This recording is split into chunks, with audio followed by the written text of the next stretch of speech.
We are live. We're live.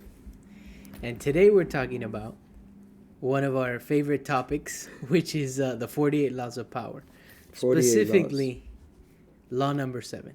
Right. Law number 7 is get others to do the work for you, but always take the credit. So, you're big on delegation, and but let me go a little further in reading it. So Robert Greene says, get others to do the work for you, but always take the credit. Use wisdom, knowledge, and legwork of other people to further your own cause. Not only will such assistance save you valuable time and energy, it will give you a godlike aura of efficiency and speed. In the end, your helpers will be forgotten, and you will be remembered. Never do yourself what others can do for you. And I want to hear your take, but the first person I thought of was Henry Ford and the assembly line. Okay. Where he had other people do the work for him. He created and I looked it up right now. Did he invent the assembly line? And he's credited to have invented it. And everybody remembers Henry Ford. He was using law number 6. Number 7. Law number 7. What do you think about that? What do you think about law number 7? I'm big on delegation, like you said, because I learned a long time ago that you can't do everything by yourself. Okay? So if you're going to scale any type of a business, at some point in time, you have to get help. Okay? You can't do everything by yourself. And so I learned that a long time ago. The one thing I didn't count on, and that nobody told me, and I haven't seen this in any book either, is that as you delegate, okay, you actually lose a little bit of touch. Yeah. Okay? With how to handle things, how to do things. Right. Yeah. You know? And I remember, and everything changes. I don't want to get too everything changes as the years go by. Mm-hmm. For example, in one of the businesses that I had, I did everything myself initially. Okay? As I started growing and I realized I couldn't do everything on my own, then I hired people to help me do certain parts. Mm-hmm. But then those parts, as time went on, got a little bit more complex, but they were doing it and they got really good at it. And then by the time I come back, I realized that area has developed so much that it really wasn't worth my time to learn it from scratch again, because I had other people that could do it. You see what I mean? Yeah. And so one of the things that I can remember, I was typing all the evidences of insurance on my own, and they had to be absolutely perfect. If there was one comma, or one dot, or something not dotted, the banks would not take it. It was just something that you had to be on your toes, make sure that it got done properly. Very time consuming. Very time consuming. And in the old days, you had to deliver them. Okay, so in the old days, I had to get up and get the Thomas Map book and map it out because I had a lot of them to deliver. So you wanted to knock them out in order and, God willing, not miss one. And so there were a lot of challenges. I could go into a lot of stuff, but there are always going to be challenges. The challenges of today are different than the challenges of yesterday. Right. But you need to delegate, and when you delegate, seldom will you find someone that will do the job as you did it. Right. It's difficult. You have to train somebody to do it the way you do it, but even then, everybody has their own style. Right. I mean, unless you're operating a machine, let's say, but even then, right? Everybody has their own style. Right. Now, law number 7 says, take credit for what everybody else does, right? Right. But so he's not just saying delegate, but also when people ask or whatever, you take the credit. Well, the other side of that coin is that if they make a mistake, you have to own up to it. So it's not just taking the credit for something that's done properly. Yeah. But what if one of your employees does something that by mistake, Yeah. you have to own up to that too. So it's not just taking the credit, it's taking the responsibility either way. I agree. Yeah. And that's why I think some of these laws, because I have read the other laws, contradict somewhat, because another one of his laws has to do with blaming other people when something goes wrong. Right. But if you're taking the credit that something went when something goes right, then logically you would have to take the credit or the fault, the blame when something goes wrong. Well, I think that Robert Greene, who is an exceptional writer, he's talking about a little bit of Machiavellian type of things because I think he's referring, if I'm correct, and I think I am, to stuff that happens in politics and stuff that happens, for example, in the Hollywood movies, in the Hollywood industry. In the industry, in Right. business, in corporations. Right, because they want to, he's talking about further down the line, I think it talks about, you want to blame somebody else for something that somebody did on another law, it's an scapegoat. Make sure Right. that you never take the blame because that is going to tarnish your, Yeah. Yeah, everything that he's writing in the 48 Laws of Power has to do with gaining power and Right. maintaining it. And Right. yeah, it's at any cost, like at any cost. At right? any cost. Yeah, even if it means blaming other people. And that's the thing. We really like this. Are fond of the book, and we think there's a lot of nuggets you can pull out of there and learn from the lessons and history that he uses. But at the same time, you have to be very careful how you use these laws, right? You do. And you have to be careful the person that you can become if you follow this, let's say, to the T. You might get to that position that you want of power in a corporation, in Hollywood, wherever it is, in any organization, really. I think these laws apply to, because politics exists in everything. You can look at like a church congregation and there's still politics, who's got control of this and who's bringing the food and the potluck, and there's always politics. So these laws have to do with gaining power, but it doesn't necessarily mean it makes you a good person. Robert Greene's not writing the book on making you a good person, right? No, he's writing the book on power. Yeah. And to obtain it. Yeah. Have you seen this other than, like, for example, he's talking about delegating. And Sarah Blakely is someone I admire a lot in business, the creator of Spanx, where she says the moment you can hire somebody to help you do something, and then that way you focus on what you're best at, do it, right? And so a lot of people that are successful in business have been able to delegate. I think so. This is a very important piece to growing a business. Like we hear about solopreneurs. Yes. Or people that are one-man shows. Like you were writing up your own evidence of insurance, which is a very tedious thing in the insurance industry. Yes, in the beginning. Yeah, and at the beginning you have to wear every hat because you don't have anybody else. But you eventually delegate it. But we know people in business that never did that. They felt that they were the best ones to do it because whoever you bring on isn't going to do it the way you do it. They're right about that. But it never allowed them to step away into another task that maybe... You become a slave to a certain point because you can. grow, business continues to come in, Yeah. it increases, and then there's only 24 hours in a day. So how many days are you going to, how many hours are you going to dedicate to that chore? Right. And how many hours are you taking away from, let's say, your family?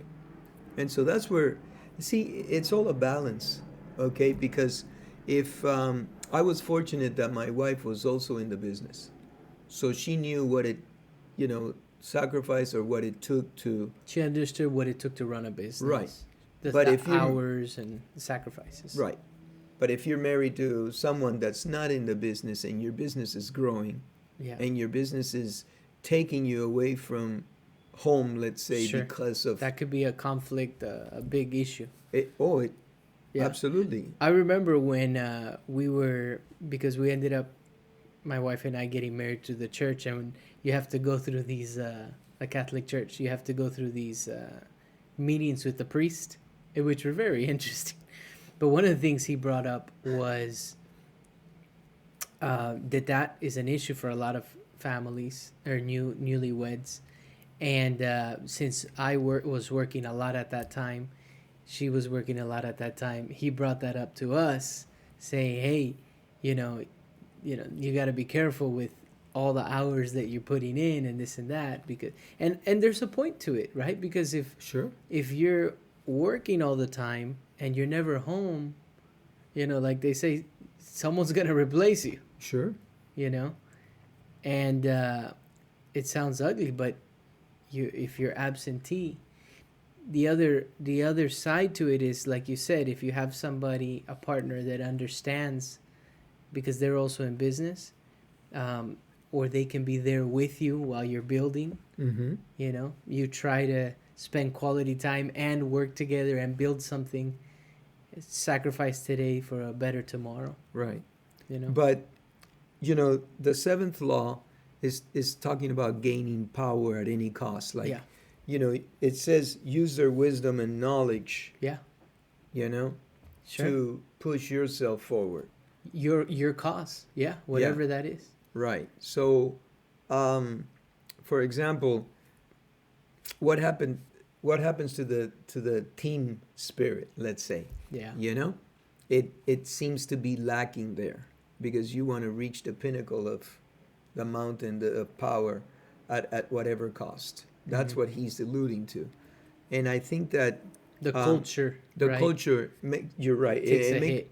It's a big difference because, if you're in a cutthroat Yeah. environment, like apparently Hollywood is, apparently politics is, right? How do you fight someone, or, how do you fight someone that's willing to gain power at all cost? It What do you doesn't mean, matter how do you what backstabbing they do What do you on mean? the How way. do you fight them?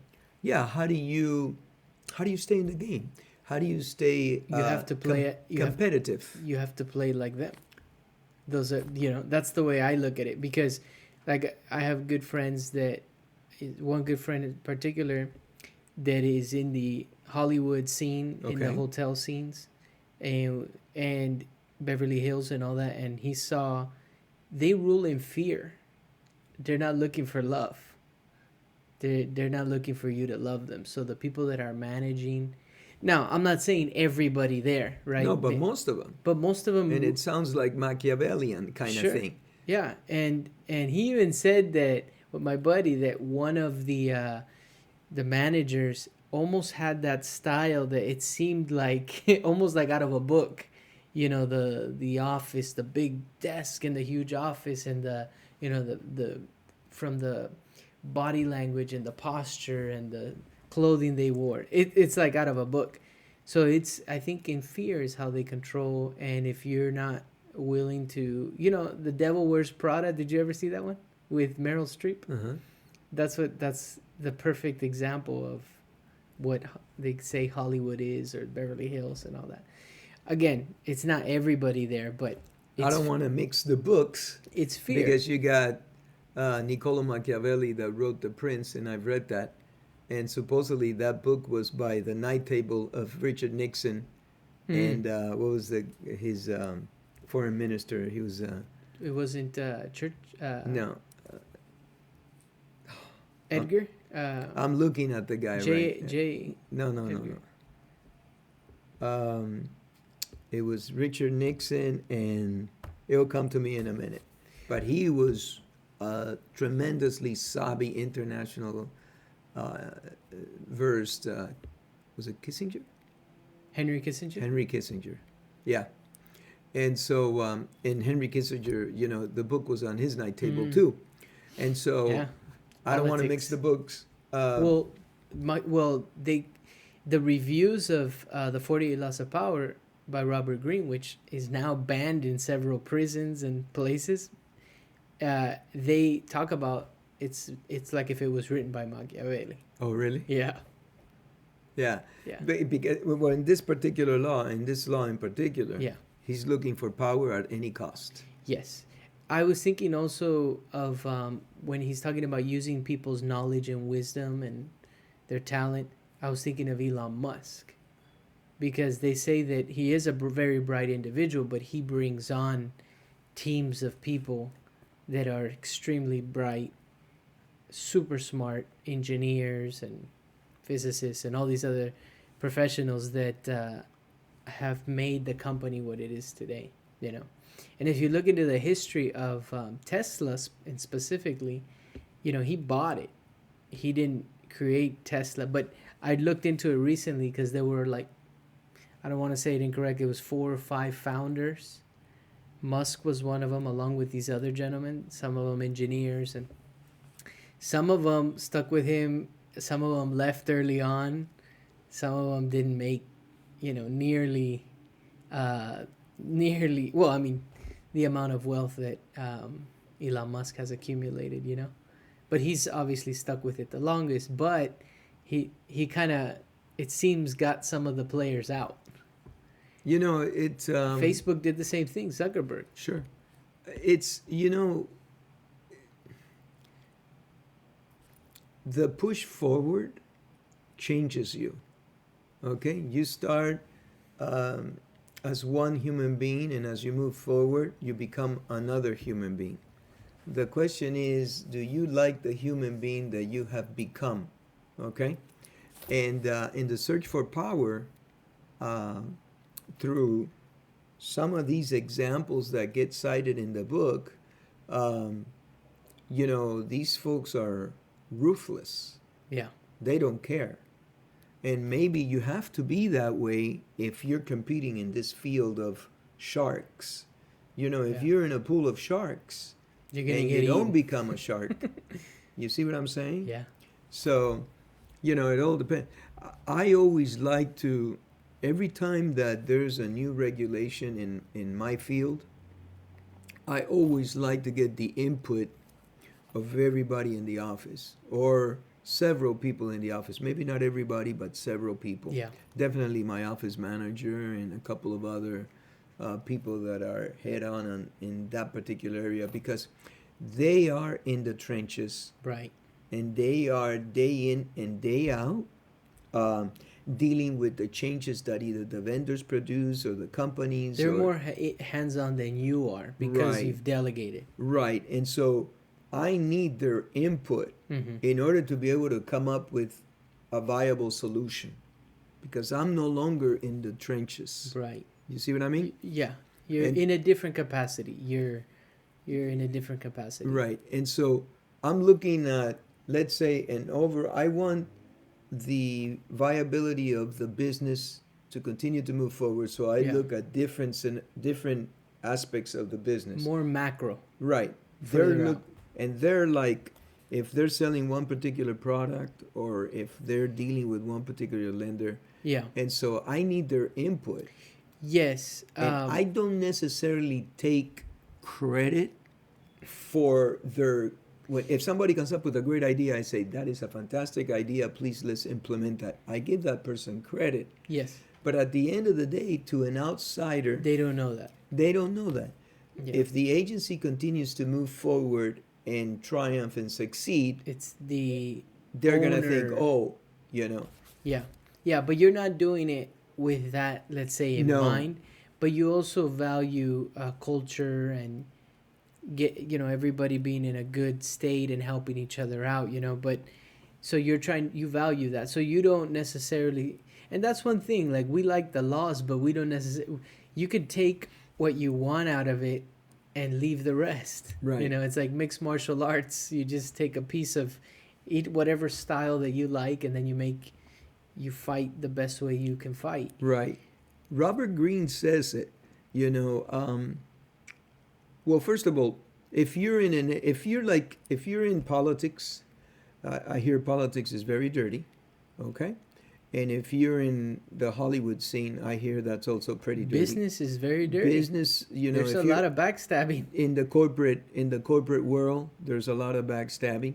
Um, and if you're in those areas Yeah. and you don't play um, by some of those rules, you're gonna be out. Yeah. They're gonna get you out. I Okay. I think so. Yeah. Yeah. think So it comes to a matter of choice. You need to make the choice. Yeah. Do you want to play like that? Yeah. You know that this is the game. These are the rules.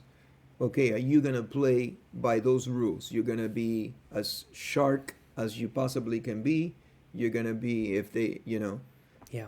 backstabbing you, you're gonna backstab back. The problem with that is that Jordan Peterson says that changes you along the way. Yes. Yeah. Yeah. Are you gonna be happy with the person that you become once you get to the summit? Right. Jordan Peterson's saying that you can't fake it because you become it.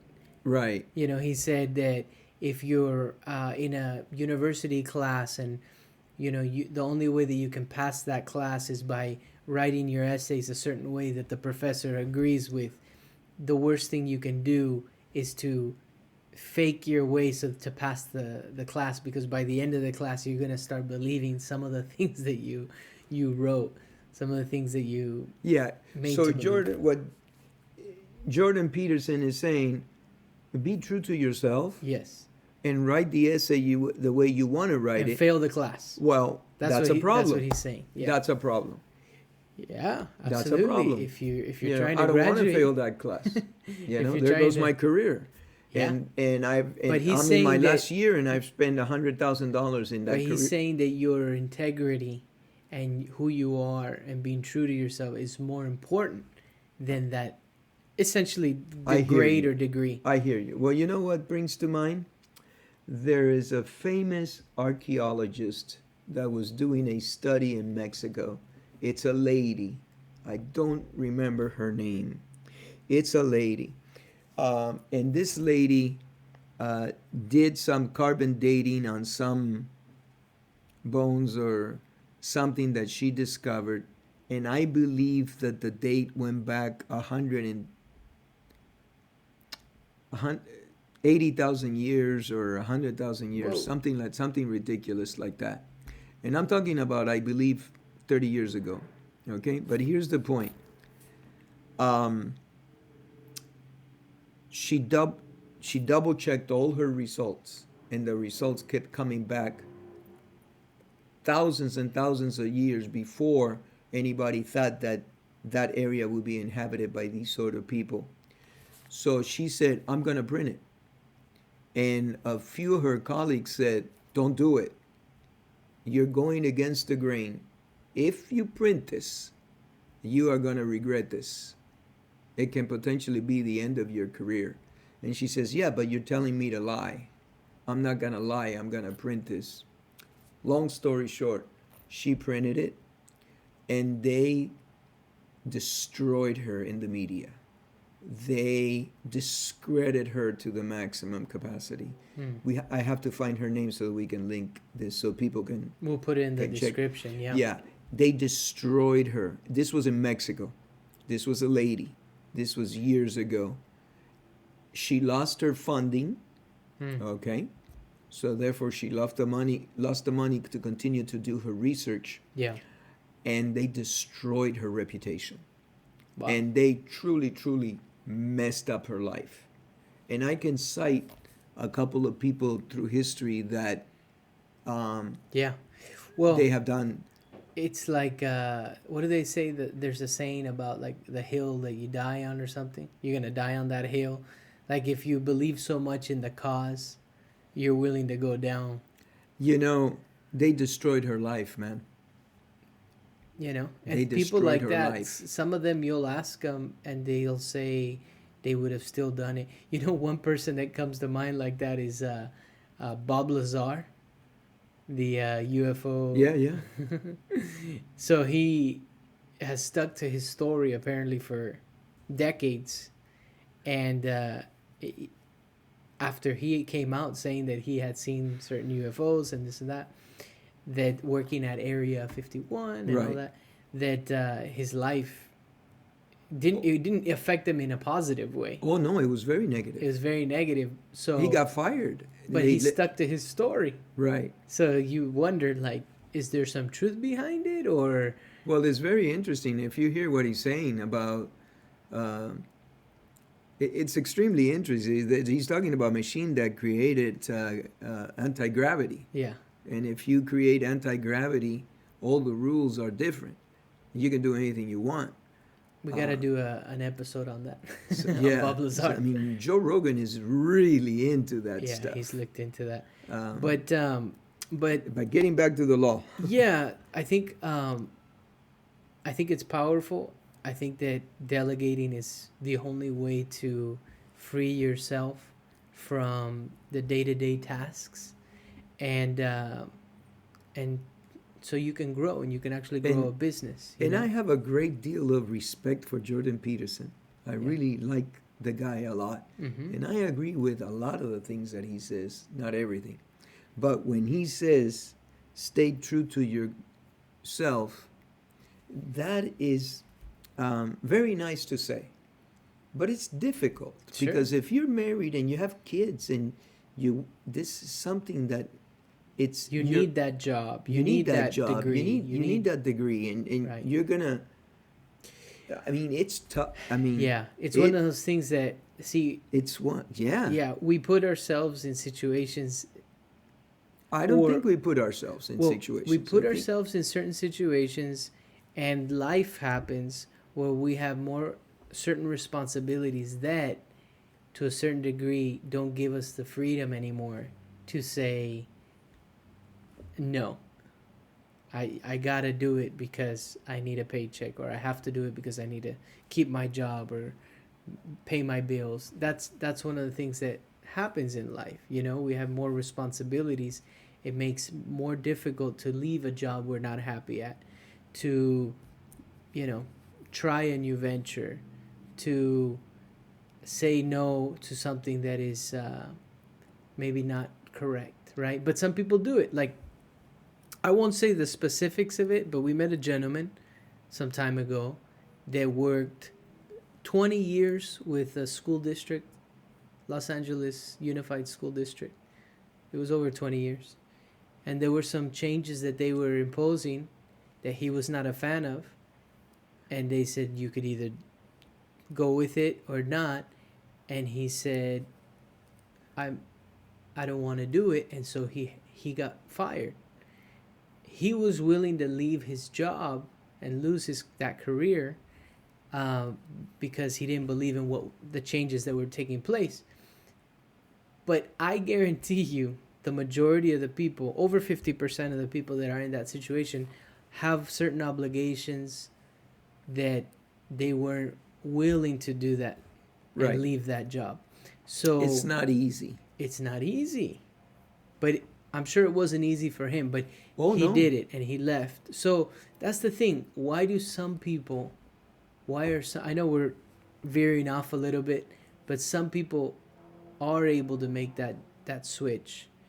And even though it's extremely difficult, like you're saying, Jordan Peterson says it sounds really nice, but there are people that do it and take the harder path because that's the one they feel is the one true to them. It doesn't mean it's the right one. It doesn't mean it's the best path or an easy path, and life might become very difficult. Right, because it's easy for. I'm not saying it's easy. He's a clinical psychologist with tremendous background, and he's been an active clinical psychologist, so he's come across a lot of people that he's helped, and Right. he's a wealth of knowledge. He's read so much and stuff like that. But Yeah. it cannot be easy when you have to make a decision like that. The problem Yeah. lies in that by not going with your true self, by not going with your core beliefs that, okay, I'm going to stick to my guns and I don't like this, so I'm not going to do it, Mm-hmm. go ahead and fire me. You're taking you and potentially your wife, your kids, and everybody else that may be dependent upon you through the mud. Everybody's going to go through the mud. and everybody's going to question you later on. Yep. The thing that he says is, look, 10 years from now or 20 years from now, when you look back, you're going to see that you sold your soul to the devil, or that you did the right thing, and what's going to gratify you most. Mm-hmm. Mm-hmm. And so, it's got to be tough to be in that kind of a field. And it is, Yeah. It's got to be challenging on a daily basis. Yeah. What do Yeah. you do to get ahead? What do you have to give up to get ahead in that scenario? Yeah. Yeah. Yeah. Some people definitely abuse their power over others. Sure. That's happened time And that's a good point, because I think that there are people who use these laws in not the best fashion to maybe abuse their power.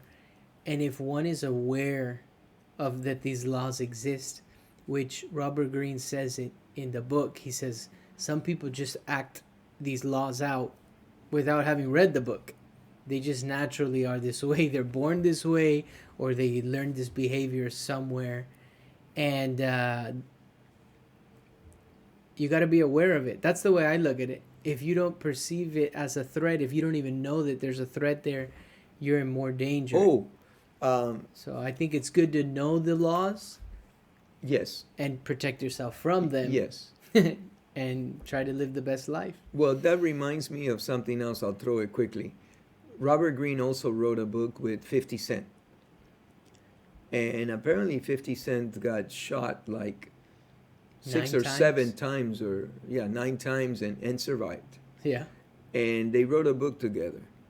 And Robert Greene was hanging out with 50 Cent in his hood and with his people and stuff like that. And he said it was an eye-opening experience. But one of the things that he mentioned is that 50 Cent told him, look, my life out on the streets with drugs or whatever it is that I dealt with was easy compared to the life in the record industry.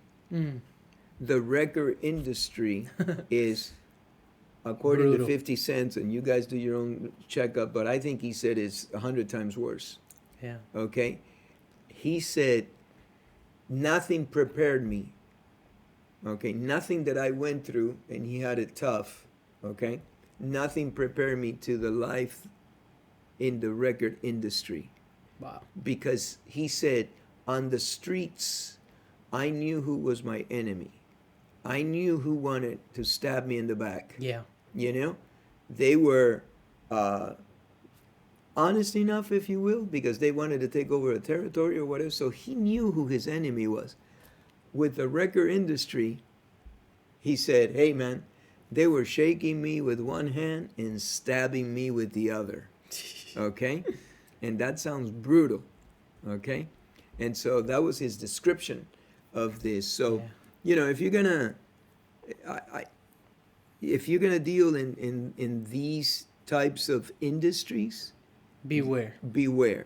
Yeah, you have to beware, because, and It can happen anywhere. anywhere, it really truly can. Yeah. Somebody gunning for your job and trying to make you look bad in the back end. Yeah. Reminds me of the movie 9 to 5. It's an old movie, and she gets Dolly Parton, I think, is in it, and she gets is it? No, she sings the song. But anyway, it's Sigourney Weaver. She's the bad person. Oh, okay. Yeah, and somebody comes up with a really, really good idea, and Sigourney Weaver takes the idea and runs with it and takes the credit. It's called 9 to 5. It's an old movie. Well, I'm butchering a little bit. But another person is, isn't it Thomas Edison? yeah. Isn't Edison also said to have been a shrewd businessman?